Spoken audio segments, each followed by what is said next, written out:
नरेंद्र मोदी ने Noida international airport के पहले चरण का उद्घाटन किया है, जो लगभग 11,200 करोड़ रुपए की लागत से तैयार हुआ है। यह एयरपोर्ट एशिया के सबसे बड़े हवाई अड्डों में शामिल हो गया है और आने वाले समय में इसके सभी चरण पूरे होने पर यह एशिया का सबसे बड़ा हवाई अड्डा बन सकता है, जिससे उत्तर भारत में रोजगार और कनेक्टिविटी को बड़ा बढ़ावा मिलेगा।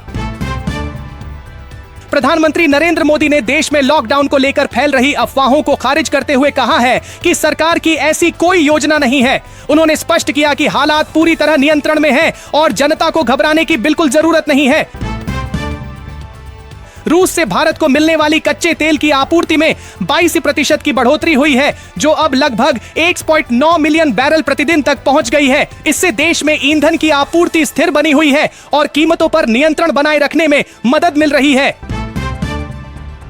अंतर्राष्ट्रीय तनाव और आपूर्ति श्रृंखला में आई बाधाओं के कारण टेलीविजन, एसी, मोबाइल और लैपटॉप जैसे इलेक्ट्रॉनिक सामान 10 से 15% तक महंगे हो गए हैं। इससे आम उपभोक्ताओं पर महंगाई का असर साफ देखा जा रहा है।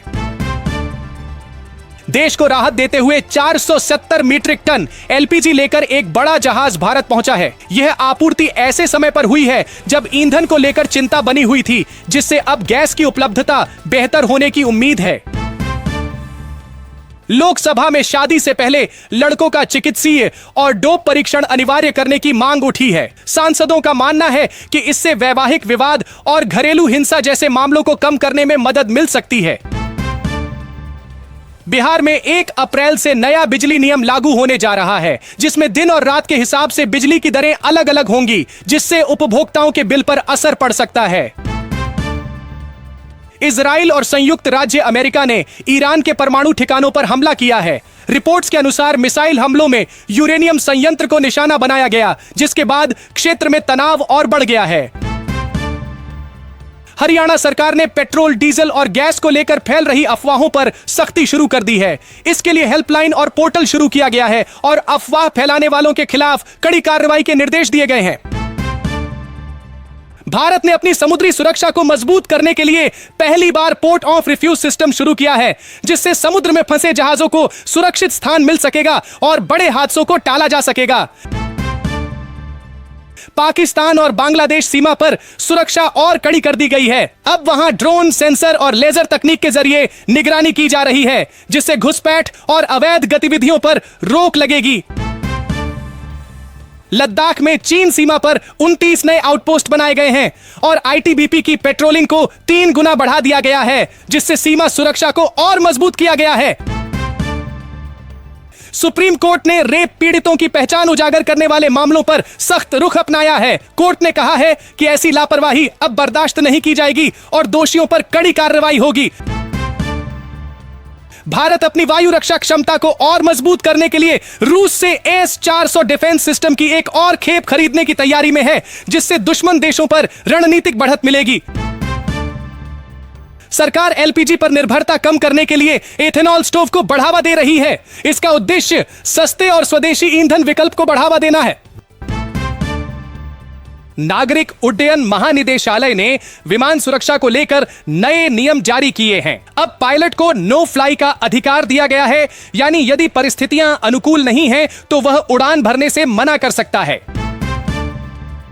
विशाखापट्टनम से दिल्ली आ रही इंडिगो की उड़ान में तकनीकी खराबी आ गई, जिसके बाद दिल्ली हवाई अड्डे पर पूर्ण आपातकाल घोषित किया गया और विमान की सुरक्षित लैंडिंग कराई गई, जिससे सभी यात्रियों की जान बच गई। महेंद्र सिंह धोनी मांसपेशियों में खिंचाव के कारण 2 हफ्तों के लिए टीम से बाहर हो गए हैं, जिससे आईपीएल से पहले टीम को बड़ा झटका लगा है। छत्तीसगढ़ के बस्तर क्षेत्र में नक्सलवाद लगभग खत्म होने की कगार पर है। करीब 1000 गांवों में 96% क्षेत्र नक्सल मुक्त हो चुका है, जो सुरक्षा के लिहाज से बड़ी सफलता मानी जा रही है। बिहार के सीमांचल इलाके में अवैध अतिक्रमण के खिलाफ बड़ा अभियान चलाया गया है। प्रशासन ने सीमा के पास बुलडोजर कार्रवाई करते हुए कई घरों को हटाया और जमीन खाली कराई। रूस ने बड़ा फैसला लेते हुए 1 अप्रैल से 31 जुलाई तक पेट्रोल के निर्यात पर रोक लगाने की घोषणा की है। इस फैसले का असर कई देशों पर पड़ सकता है, हालांकि भारत पर इसका प्रभाव सीमित रहने की उम्मीद जताई जा रही है। डोनाल्ड ट्रंप ने एक बार फिर विवादित बयान देते हुए कहा है कि क्यूबा पर कब्जा करने के लिए सेना का इस्तेमाल किया जा सकता है, जिससे अंतर्राष्ट्रीय राजनीति में हलचल तेज हो गई है। एक अमेरिकी रिपोर्ट में खुलासा हुआ है कि पाकिस्तान में आज भी कई आतंकी संगठन सक्रिय हैं जो भारत के खिलाफ साजिशें रच रहे हैं, जिससे पाकिस्तान की भूमिका पर फिर सवाल खड़े हो गए हैं। ममता बनर्जी ने बीजेपी और चुनाव आयोग पर निशाना साधते हुए आरोप लगाया है कि एक विशेष समुदाय को निशाना बनाया जा रहा है, जिसे उन्होंने लोकतंत्र के लिए खतरा बताया है। हिमंता बिस्वा शर्मा ने घुसपैठ के मुद्दे पर सख्त रुख अपनाते हुए कहा है कि अगर उनकी सरकार दोबारा सत्ता में आती है तो अवैध घुसपैठियों पर कड़ी कार्रवाई की जाएगी।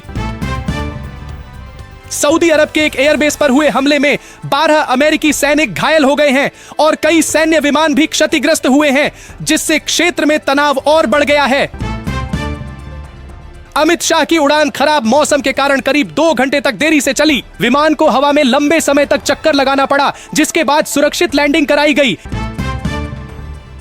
उत्तर प्रदेश के मैनपुरी जिले में एक महिला के बैंक खाते में अचानक 9.899 करोड़ रुपए आ गए। बैलेंस देखकर महिला खुद हैरान रह गई। फिलहाल बैंक इस मामले की जांच कर रहा है। रणथंभौर टाइगर रिजर्व में एक बाघ करीब 2 घंटे तक सड़क पर बैठा रहा, जिससे पर्यटकों की गाड़ियों की लंबी कतार लग गई और बाद में उसके हटने के बाद रास्ता सामान्य हुआ। भारत ने पड़ोसी देश बांग्लादेश की मदद के लिए 5000 टन डीजल भेजा है। यह कदम ऊर्जा संकट से जूझ रहे बांग्लादेश के लिए बड़ी राहत माना जा रहा है। देश में सोने की कीमत में करीब 476 रुपए की गिरावट दर्ज की गई है। वहीं चांदी के दामों में भी कमी आई है, जिसका कारण वैश्विक बाजार में उतार चढ़ाव बताया जा रहा है। भारतीय शेयर बाजार में विदेशी निवेशकों की बिकवाली जारी है। रिपोर्ट के अनुसार मार्च महीने में करीब 1 लाख करोड़ रुपए के शेयर बेचे गए हैं, जिससे बाजार में अस्थिरता बढ़ी है। उद्योगपति अनिल अंबानी से जुड़े 400 करोड़ रुपए के बैंक धोखाधड़ी मामले में प्रवर्तन निदेशालय ने बड़ी कार्रवाई करते हुए उनके करीबी सहयोगी के खिलाफ चार्जशीट दाखिल की है। मारुति कंपनी जल्द ही 543 किलोमीटर रेंज वाली अपनी नई इलेक्ट्रिक 60 सीटर कार लॉन्च करने की तैयारी में है, जिससे इलेक्ट्रिक वाहन बाजार में प्रतिस्पर्धा और बढ़ सकती है। ओला इलेक्ट्रिक ने ग्राहकों के लिए नया ऑफर पेश किया है, जिसमें कम कीमत में सर्विस, वारंटी और पुनर्विक्रय मूल्य जैसी सुविधाएं देने की बात कही गई है। जसप्रीत बुमराह की जल्द ही मैदान पर वापसी हो सकती है। वह इन दिनों प्रशिक्षण में जुटे हैं और अगले मैच में खेलने की संभावना जताई जा रही है।